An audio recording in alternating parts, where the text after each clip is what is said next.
कल मैं तकरीबन 11 बजे के आसपास प्रॉपर्टी सेल पर गई थी और लगभग रात के 8 बजे तक पूछताछ चलती रही। जांच अधिकारियों ने कई सारे सवाल पूछे। शुरुआत हुई आर्म्स प्राइम से। आर्म्स प्राइम के साथ मेरा एग्रीमेंट बना था 26 मार्च 2019 के दिन, और उससे पहले मैं 22 मार्च 2019 के दिन राज कुंद्रा से मिली थी होटल JW मैरियट पर।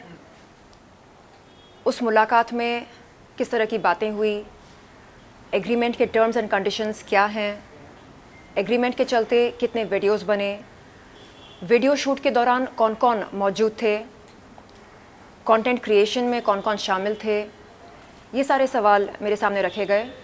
और राज कुंद्रा की अन्य कंपनियों के बारे में मुझसे पूछा गया, जैसे हॉट शॉट्स, बॉली फेम वगैरह वगैरह, और राज कुंद्रा के साथ क्या संबंध हैं ये भी पूछा गया।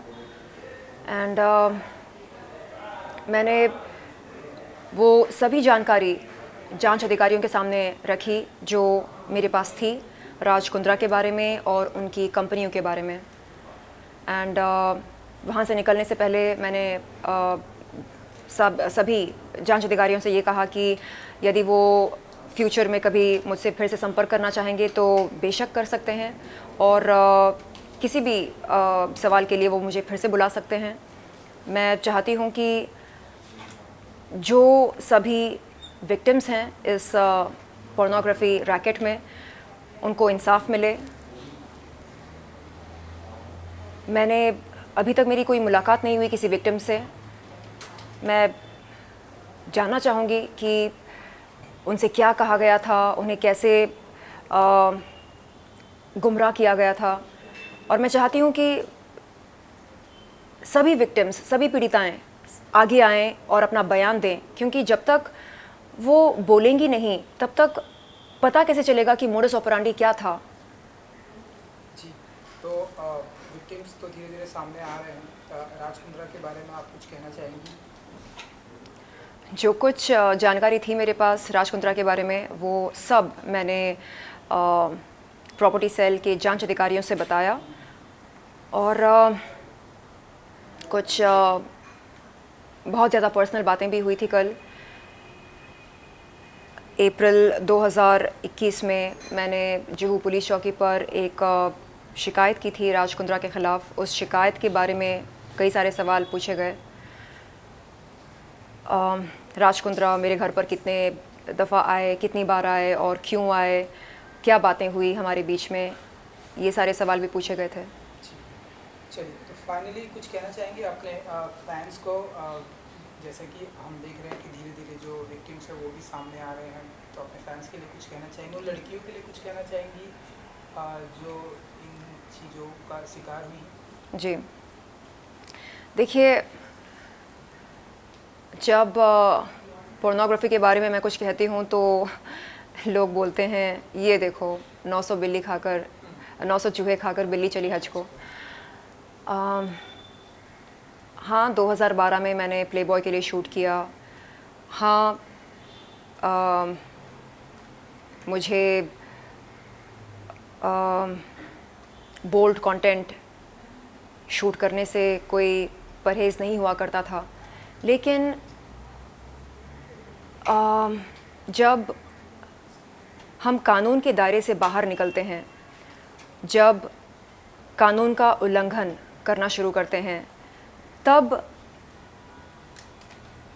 हमें खुद से सवाल करना चाहिए कि क्या जो हम कर रहे हैं वो सही कर रहे हैं या नहीं।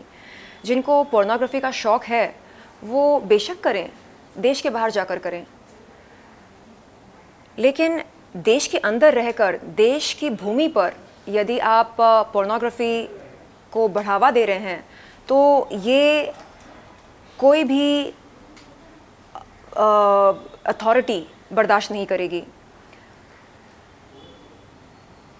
तो मेरा उन ट्रोल्स से ये कहना है जो बोलते हैं कि ओहो, पोर्नोग्राफी तो हम सब देखते हैं, इसमें क्या बुराई है, अगर आपको देखना हो आप देखें, लेकिन आप ये ना भूलें कि टेलीकम्युनिकेशंस डिपार्टमेंट ने 2005 में सभी पॉर्न वेबसाइट्स पर बैन लगाई थी।